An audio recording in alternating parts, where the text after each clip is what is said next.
ओम सजात्म स्वरूप परम गुरु शुद्ध चैतन्य स्वामी ने नमः। जे स्वरूप समझा विना पाम्यो दुख अनंत, समझाव्यो ते पद नमो श्री सद्गुरु भगवंत।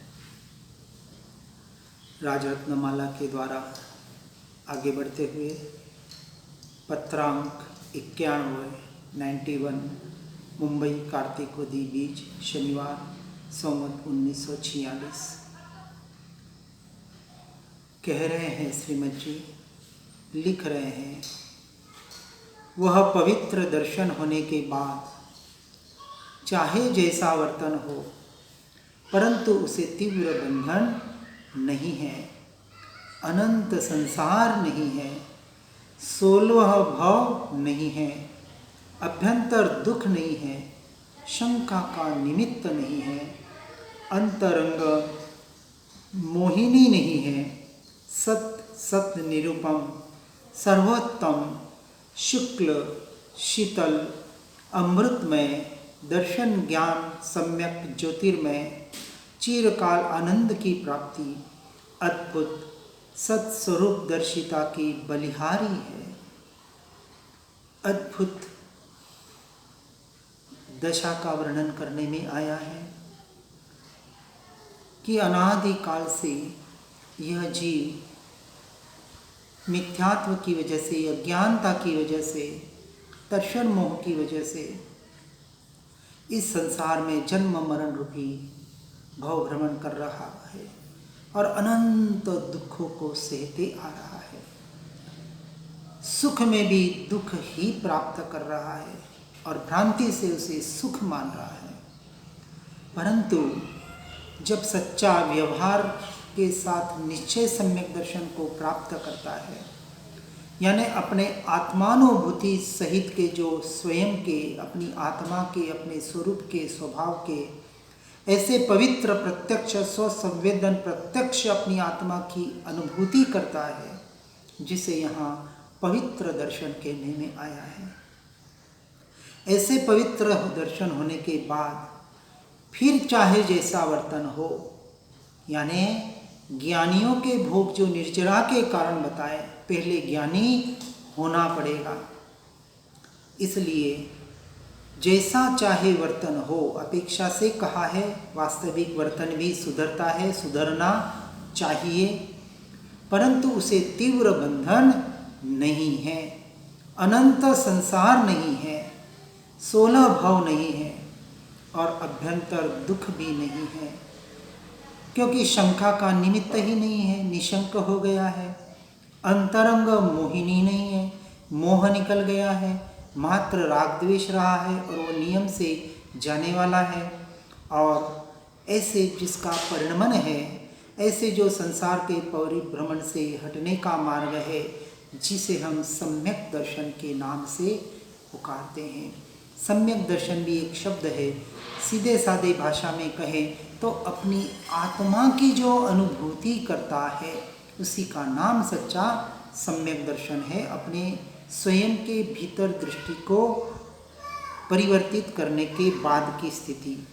अब ऐसे सम्यक दृष्टि जीव की, जिसकी दृष्टि निरंतर अपने द्रव्य के ऊपर यानी अपनी आत्मा के ऊपर रखने का जो पुरुषार्थ कर रहा है, और ऐसे आगे बढ़ने वाले जीव जिन्हें पुरुषार्थ की भी अब जरूरत न रही, निरंतर जिनका परिणमन अपने ज्ञान स्वभाव के द्वारा उस ज्ञायक भाव में ही स्थिर हो रहा है, अब ऐसे जीव के सत निरूपम उपमा के, जिसकी उपमा नहीं दी जाती है, ऐसा सर्वोत्तम निरूपम शुक्ल शीतल और अमृतमय ऐसा दर्शन ज्ञान, जिसे अमृत की उपमा दी गई है, और ऐसे सम्यक ज्योतिर्मय चिरकाल आनंद की जो प्राप्ति करता है। अब यहाँ बाहर का आनंद जिसे हम या सुख समझ रहे हैं, उसकी यहाँ तुलना करने का भूल के भी प्रयास न करें, क्योंकि बाहर के सुख और आनंद जो शरीराश्रित है, इंद्रियों के आश्रित है, मन के आश्रित है, विषयों भोगों के आश्रित है, ऐसे सुख और आनंद की बात अध्यात्म के क्षेत्र में नहीं आती। दोनों के क्वालिटी में जमीन और आसमान का फर्क है। वहाँ जो निराकुल दशा है, अंश मात्र भी आकुलता नहीं है, चाहे कुछ अच्छा मिले चाहे कुछ बुरा मिले, चाहे अनुकूलता हो चाहे प्रतिकूलता हो, एकमात्र स्वभाव के लक्ष्य से वहाँ से दृष्टि हटाए और निरंतर अपने स्वरूप में दृष्टि करने का पुरुषार्थ करे और भीतर में जो अक्षय खजाना पड़ा हुआ है अपने सुख स्वरूप आत्मा की ओर जो निरंतर अपने स्वरूप को, अपनी पर्याय को निरंतर भीतर ढालने का जो प्रयास पुरुषार्थ करता है, ऐसी चिरकाल आनंद की प्राप्ति, यहाँ क्षणिक सुख की आनंद की बात नहीं बताई जा रही है। ऐसे अद्भुत, और सब किस में समाहित होता है, तो कहा सत स्वरूप दर्शिता की। किसकी बलिहारी बताया?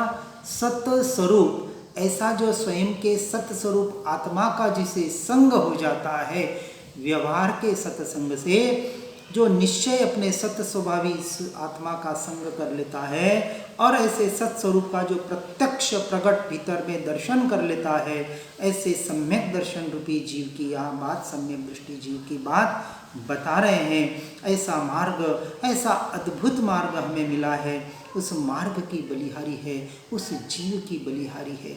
इसलिए कहते हैं जहाँ मतभेद नहीं है, जहाँ शंका कंखा विधिगिच्छा मूढ़ दृष्टि, इस प्रकार से जो संकित के जो 8 अंग बताए हैं, इस 8 अंगों से जो पार हो चुका है, ऐसे जीव की बात यहाँ बताने का प्रयास किया गया है। जो है उसे कलम लिख नहीं सकती, वचन कह नहीं सकते और मन जिसका मनन नहीं कर सकता, क्योंकि जो वस्तु मन वचन काया के पार है उसका अनुभव मन वचन काया के द्वारा कैसे हो सकता है। मात्र एक भाव मन के द्वारा, कुछ शब्दों के द्वारा या कुछ क्रिया के द्वारा उसका परिणमन करने का एक बाहरी साधन के रूप में मात्र प्रयोग के लिए इस साधन का उपयोग किया जा सकता है। लेकिन जहाँ अनुभूति का विषय है, वहाँ अनुभूति में न तो मन है, न मन के विकल्प है, न काया है, न वचन है, न शब्द है। ऐसा शब्दातीत, वचनातीत, मनोतीत, ऐसी जो भीतर में रहे हुए ऐसे प्रत्यक्ष प्रकट, ऐसे परमात्मा स्वरूप, ऐसे भगवान आत्मा की अनुभूति जो एकमात्र द्रव्य दृष्टि का विषय है, निरंतर वहीं हमें दृष्टि करने का पुरुषार्थ करना है। इसलिए कहते हैं कहीं शक्या नहीं पणते श्री भगवान जो, अनुभव गोचर मात्र रहुते ज्ञान जो।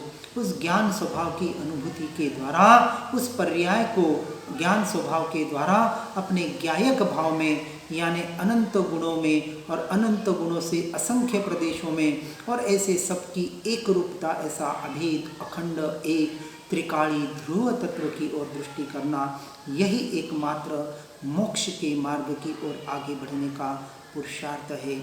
इस बात को गहराई से सुनकर समझकर जीवन में उतारने का प्रयास करना है। आगे का पत्रांक 103 मुंबई माघवदी बीच शनिवार संवत 1946 कहते हैं कुटुंब रूपी काजल की कोठरी में रहने से संसार ही बढ़ता है। क्या बताया? कुटुंब को काजल रूपी कोठरी कहा। अब विचार करें, एक कोठरी जो कालिमा से, काजल से मात्र भरी हुई हो, उसमें जैसे ही आप पाँव रखते हैं आप पूरे कालिमा से लिप्त हो जाते हैं। और ऐसे काजल से ये ठसाठस भरी हुई ये कोठरी, ऐसे जिसको यह कुटुंब रूपी ये काजल की कोठरी की उपमा दी गई है। जो भी जीव घर में रह के अपने आत्मा का मोक्ष का काम करना चाहता है, उसे इस बात पर गहराई से विचार चिंतन करना पड़ेगा। और फिर उपमा किसकी देते हैं कि श्रीमद जी अपने व्यवहार में रह के दुकान को संभाल के सब कार्य करते नहीं थे क्या? अब उपमा हम उनसे कंपैरिजन करते हैं कि जिनसे हमारे, उनके नाखून की भी हमारी अभी दशा नहीं है। उस दशा, जिस दशा में वो थे, उस दशा को एक बार आप प्राप्त तो करें। और दशा को प्राप्त करने के लिए संपूर्णतः बताया हुआ है, यह शाश्वत नियम है कि एक बार अपने सम्यक दर्शन को प्राप्त करने के लिए, अपने आत्मानुभवन को प्राप्त करने के लिए ज़्यादा से ज़्यादा 6 मास सर्व संग परित्याग करके फिर उसमें एकांत और अकेले में ऐसे सत्संगियों के साथ रह के अपने सत्स्वरूप आत्मा का संग करने का 24 घंटे जहाँ सिर्फ और सिर्फ आत्मरमणता का ही पुरुषार्थ हो, प्रयास हो, ऐसा यदि प्रयास करें और फिर सम्यक दर्शन को प्राप्त करके अपने दृष्टि को सम्यक बनाकर फिर यदि संसार में जाए तो फिर वो संसार उसे काजल की कोठड़ी रूप नहीं बन सकता। जैसे कहते हैं कि कीचड़ में रहते हुए भी कमल उससे अलिप्त रहता है, उस कीचड़ से, उस पानी से लिप्त नहीं होता है, परंतु उस दशा को प्राप्त करने के लिए पहले प्रयास और प्रयत्न करने के लिए एक बार तो घर से निकलना ही पड़ेगा, सर्वसंग परित्याग करना ही पड़ेगा। उसके बगैर हम मुँह से बोलते तो हैं कि अनासक्त जीवन जीना है, अनासक्त भाव से संसार में रहना है, उदासीनता से रहना है, वैराग्य दशा से रहना है, अपेक्षा से तो रहना है। ये जो शब्द है ये हमारे जीवन से निकल जाना चाहिए। हम रहना पड़ता है ये बात अलग हो गई, लेकिन रहने के वक्त भी श्रीमद जी के एक एक पत्र हम आगे पढ़ेंगे तब पता चलेगा कि संसार से छूटने की उनकी कितनी अभिलाषा थी। कब छूटूं, कब छूटूं, इस काजल की कोठड़ी से कब निकलूं, ऐसी जिसे तीव्र झंकना होती है ऐसा ही जीव वास्तविक मोक्ष मार्ग का अधिकारी कहलाता है। इसके अलावा जो भी जीव है उनके लिए तो ये कुटुंब काजल की कोठड़ी का ही काम करने वाला है, काली माँ ही लगाने वाला है, आपके टांग खिंचाई ही करने वाला है। वो तो यही कहेगा हम तो यहाँ संसार में फंसे हैं और तू यहाँ संसार से निकल के कहाँ आगे बढ़ रहा है। इसलिए हमें सावधान होना है, क्योंकि कहते हैं तारे बंधने बंधन छे, तूने स्वयं को संसार से अपने आप को बांध रखा है, किसी ने तुझे बांध नहीं रखा है। इसलिए छूटना भी तुझे स्वयं से ही करना पड़ेगा। इसलिए आगे बताते हैं, चाहे जितना उसका सुधार करे तो भी एकांतवास से जितना संसार क्षय होने वाला है उसका 100वां हिस्सा भी उस काजल गृह में रहने से नहीं होने वाला है। फिर कहेंगे हम तो कुछ नहीं करते हैं, बस एक कमरे में बैठते हैं, स्वाध्याय और सत्संग ही दिन भर सुनते हैं। अरे भाई क्यों अपने आप को ठग रहे हो, अपने आप को ठग रहे हो, दूसरे को नहीं। ये बहानेबाजी भले किसी को बताने के लिए, अपनी महिमा लाने के लिए भले आप कर ले, लेकिन वास्तविक आप भीतर से अपने आप से विचार करें। और आप कुछ दिन ऐसे आश्रमों में, ऐसे एकांत स्थान में रह के आपने देखा है, आपको स्वयं से अनुभव होता है कि जितना काम आप वहाँ आश्रमों में, एकांत स्थान में अकेले में रह के सत्संगियों के द्वारा या अपने स्वयं के स्वाध्याय सत्संग के द्वारा जो भी आप वहाँ करते हैं, उससे कितना गुना काम वहाँ संसार में होता है और कितने गुना काम वहाँ एकांतवास में होता है। हमारे स्वयं के अनुभव के आधार पर करना है, कोई कह रहा है इसलिए भी नहीं।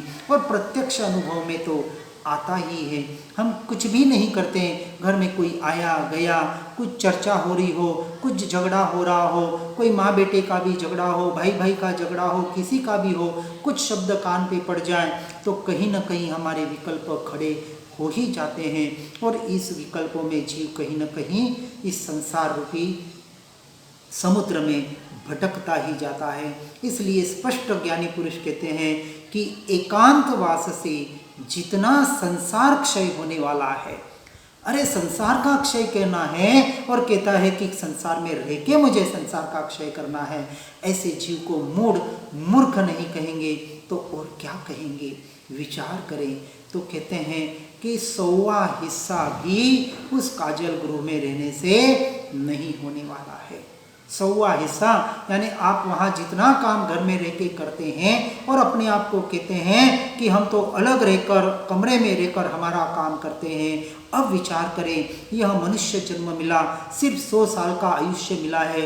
यहाँ तो 33 सागरोपम के आयुष्य देवलोक नारकी लोक में यह जीव बिता के आ गया, फिर भी जैसा का तैसा पड़ा है। अब इस 100 साल में क्या कर लेगा। और इस 100 साल में 50, 60, 70 साल तो इस भव के निकल चुके हैं। हाथ में कितना बचा, और रोज हम सुनते हैं कि एक क्षण का भी भरोसा नहीं है, फिर अब कब काम करेगा। इतना सुन के समझ के भी है जीव, तू यदि नहीं जाग रहा है तो हम और क्या कहें, कितना कहे, क्यों कहे। इसलिए कहा है कि इस काजल की कोठरी से तुझे निकलना ही पड़ेगा यदि तीव्र गति से तुझे मोक्ष मार्ग की ओर बढ़ना है तो। नहीं तो समझना कि तो सिर्फ मोक्ष की बातें कर रहा है, तुझे वास्तव में तो संसार ही प्यारा लग रहा है। अब कहते हैं वह कषाय का निमित्त है, मोह के रहने का अनादिकालीन पर्वत है। यह संसार कैसा है, कषायों का निमित्त मात्र है। तो निमित्त का जब तक हम निमित्त से दूर हटने का पुरुषार्थ नहीं करेंगे, यह भी नास्तिक की अपेक्षा से कहा गया है कि जितने जितने निमित्त से स्वयं को बांधोगे, करीब रहोगे, आप अपने से उतने ही दूर होते जाओगे। और ऐसे जीव का तो इस मोह माया जाल में जो स्वयं ने ही बुना हुआ है, ऐसे मकड़ी जाल में, स्वयं के बुने हुए मकड़ी जाल में स्वयं को ही फंसे रहने की यह अनादि की एक आदत बन चुकी है। अब अनादि की आदत है तो कहते हैं कि इसको पर्वत की उपमा दी है इस आदत को। और स्पष्ट सी बात है कि इस एक भोग की कुछ आदतें हो, कुछ खाने पीने की आदतें हो, कुछ व्यसनों की आदत हो, कुछ विकारों की आदत हो, तो ये आदत एक भोग की छुड़ाने में हमें एड़ी का पसीना चोटी पे लगाना पड़ता है, यानी बहुत सा श्रम करना पड़ता है, बहुत सी गधा मजूरी करनी पड़ती है। तो विचार करें कि अनादि का ये संस्कार, अनादि की ये मान्यताएं जो विपरीत रही हुई है, ऐसी अज्ञान दशा, ऐसे मिथ्यात्व को मिटाने के लिए कितना अनंत पुरुषार्थ करना पड़ेगा। और ऐसा अनंत पुरुषार्थ हम चाहते हैं कि ऐसे कीचड़ में रह के ही हम काम करें। पहले अलिप्त रहना सीखो, फिर कीचड़ में जाके अलिप्त रहने का वहाँ अनुभव करना। मात्र बातें करने से काम नहीं होगा। और आगे बताते हैं वह प्रत्येक अंतर गुफा में जाज्वलमान है। अंतर गुफा में निरंतर जिसके ऐसे मिथ्यात्व के प्ररूपण अनादिकाल से हो रहे हैं, और जो प्रत्यक्ष शुद्ध स्वरूपी आत्मा भी हर जीव के भीतर जाज्वल्यमान प्रकाशित हो रहा है। अब सिर्फ दृष्टि मुझे कहाँ करनी है, इसका मुझे निर्णय करना है कि जो अनादिकाल की आदत है उसी पे ही दृष्टि रखकर सिर्फ बाहर बाहर और बाह्य जीवन ही जीना है। और मतलब संसार में तो हम बाह्य जीवन जीते ही हैं, लेकिन धर्म के नाम पर सिर्फ एक तो ठीक है कि हम क्रियाकांड से तो हट गए, स्वाध्याय और सत्संग से तो जुड़ गए, लेकिन क्या जीवन भर सिर्फ और सिर्फ घर में रह के स्वाध्याय और सत्संग ये बाहर के सुनने पढ़ने में ही संतोष मानना है, या अपनी अंतर गुफा में जो जाज्वल्यमान चैतन्य प्रकाश ऐसा प्रकाशित निरंतर हो रहा है, उस प्रकाश की ओर वास्तविक बढ़ के अपने स्व संवेदन प्रत्यक्ष आत्मानुभूति के आधार पर, अपने स्वयं के आत्मानुभवन के आधार पर। ऐसे नहीं कहा है कि जिन ज्ञानी पुरुषों ने अपनी आत्मा का अनुभव कर लिया तो कोई उनके पास या परमात्मा के पास कोई जादू की छड़ी नहीं है कि वो आके आपके ऊपर घुमा दे और आपको आत्मा का ज्ञान करा दे। इसके लिए आपको स्वयं से, स्वयं में, स्वयं के लिए पुरुषार्थ करना ही पड़ेगा। इसके अलावा और दूसरा कोई चारा नहीं है। और कहते हैं कि सुधार करते हुए कदाचित श्राद्धोत्पत्ति होना संभव है, इसलिए वहाँ अल्पभाषी होना, अल्पहासी होना, अल्प परिचय होना, अल्प सत्कारी होना, अल्प भावना बताना, अल्प सहचारी होना, अल्प गुरु होना और परिणाम का विचार करना, यही वास्तविक श्रेयस्कर है।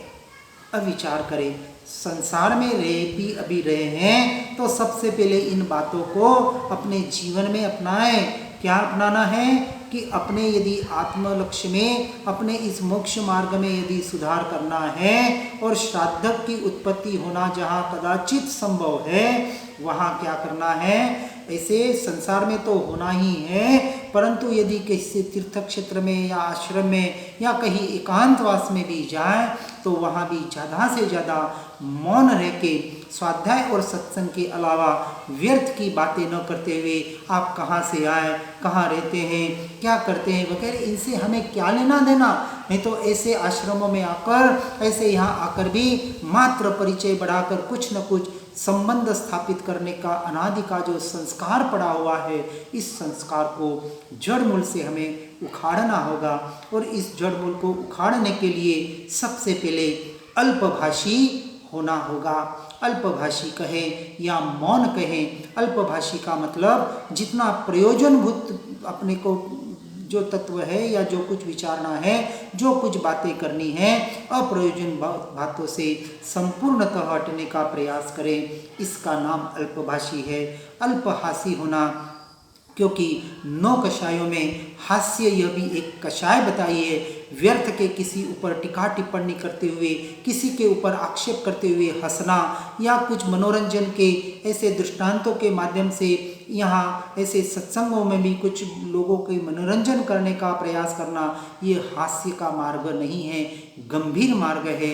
ऐसे गंभीर मार्ग में हास्य की बातें कैसी हो सकती है? इसे अल्पहासी होने का प्रयास करना, अल्प परिचयी होना, सिर्फ प्रयोजनभूत काम करते हुए वास्तविक सत्संग की अपेक्षा से पूछना भी है तो इतना पूछ सकते हैं कि आप कौन से शास्त्र का अभ्यास कर रहे हैं, आप कौन सी क्रियाएं करते हैं, आप अपने जीवन में आगे कैसे बढ़ रहे हैं, इतना ही मात्र परिचय करना हमें काफ़ी है। मोक्ष के लक्ष्य से ही परिचय करने का प्रयास करना है और कोई वहाँ नए संबंध बनाने का प्रयास न करें। अनादिकाल से संबंध बनाते बनाते फिर कहते हैं कि ऋणानुबंध है वो तो पूरे करने पड़ेंगे।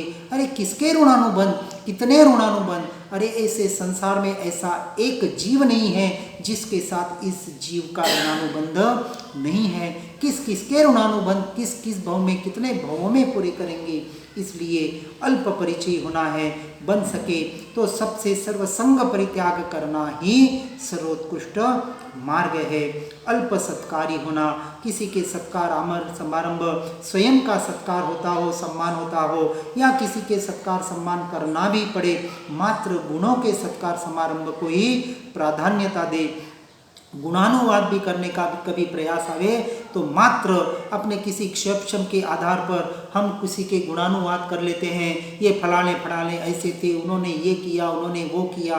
वास्तविक गुणानुवाद का अर्थ होता है कि उन्होंने जिन गुणों को प्राप्त किया, जिस मार्ग पर आगे बढ़े, उन मार्ग पर हम कैसे बढ़ सकते हैं, उसका उतना पुरुषार्थ हम अपने जीवन में कैसे अपना सकते हैं, इस प्रकार का गुणानुवाद होना चाहिए। तो इस प्रकार से अल्प सत्कारी होना है।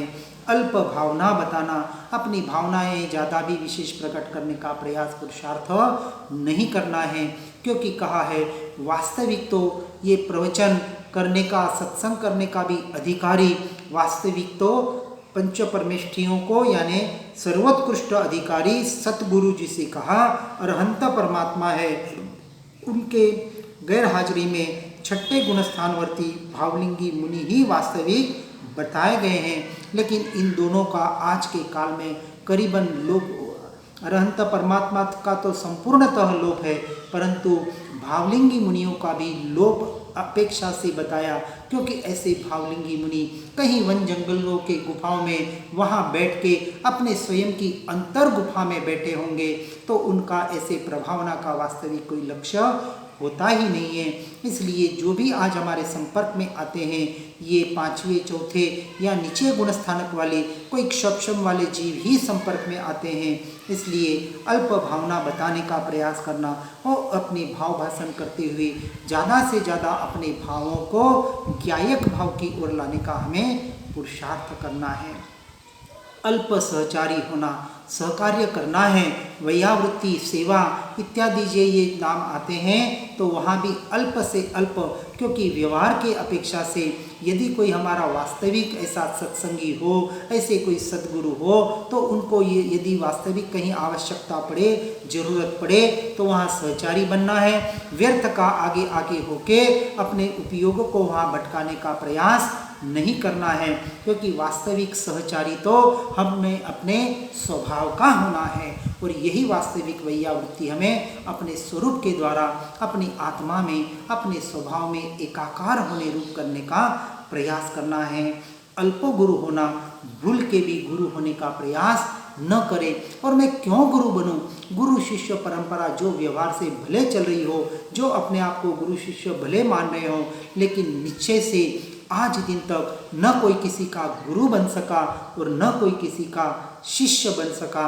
और सब यहाँ निश्चय की अपेक्षा से तो यह कहा जाता है कि मैं बना बनाया भगवान हूँ, मैं स्वयं परमात्मा स्वरूप हूँ। तो इस अब गुरु पद के नीचे भी मैं क्यों उतरूं?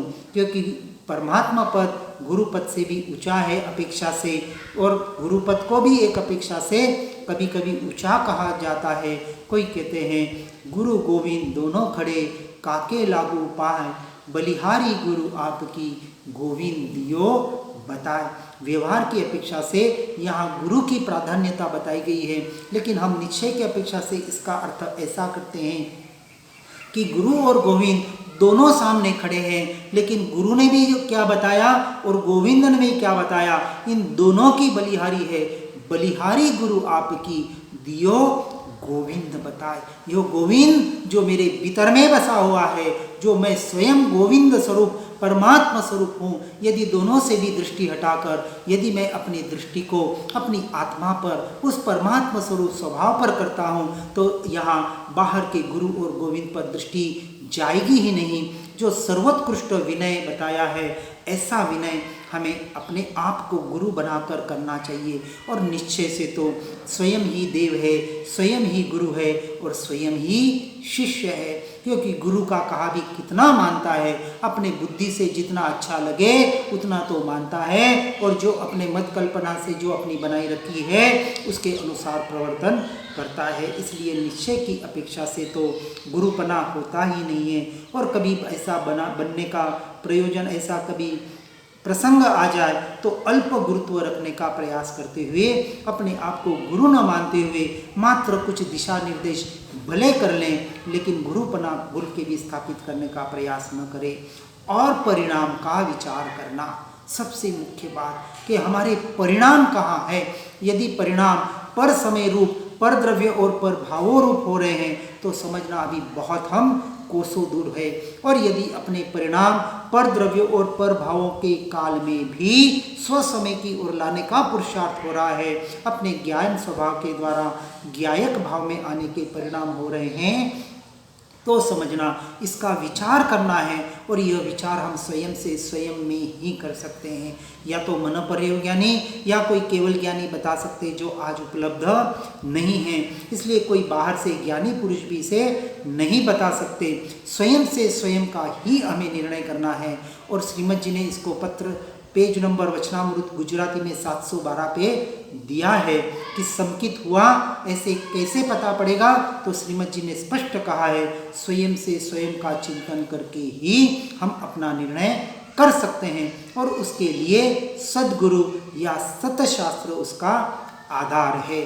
स्वयं का निर्णय का मतलब वहाँ स्वच्छंदी नहीं बनना है। जो शास्त्र में जिसके लक्षण बताए हैं, उस लक्षण के आधार पर अपने स्वयं का निर्णय करने का प्रयास करना है।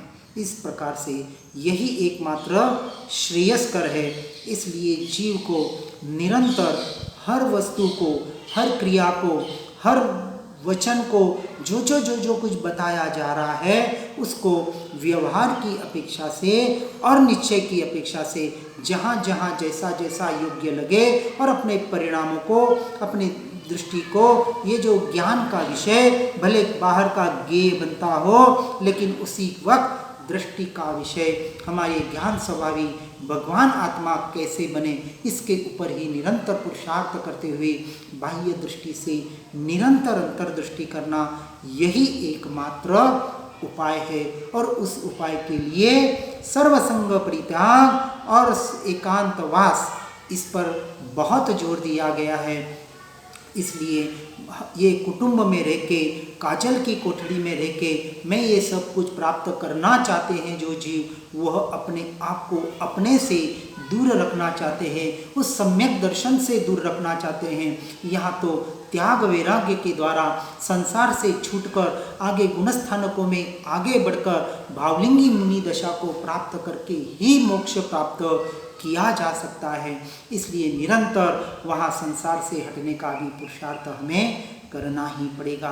अपनी योग्यता के अनुसार, अपनी मान्यता के अनुसार, अपनी यानी अपने अल्प बुद्धि के अनुसार जितना भी परिणमन ज्ञानी पुरुषों ने जो जो दिशा निर्देश किया है उसको अपने संपूर्णतः जीवन में उतार कर निरंतर ज़्यादा से ज़्यादा पुरुषार्थ करते हुए उस मार्ग पर चलने का प्रयास करें। हर जीव इस मार्ग पर आगे बढ़ने का प्रयास करे। इसी भावना के साथ जिनाज्ञा विरुद्ध कुछ भी कहने में आया हो तो मिच्छामि दुक्कडम। सुख धाम अनंत सुसंत चहि, दिन रात रहे तद ध्यान मही, पर शांति अनंत सुधामय प्रणमो पदते वरते जयते हो, प्रणमो पदते वरते जयते। ओम नमः।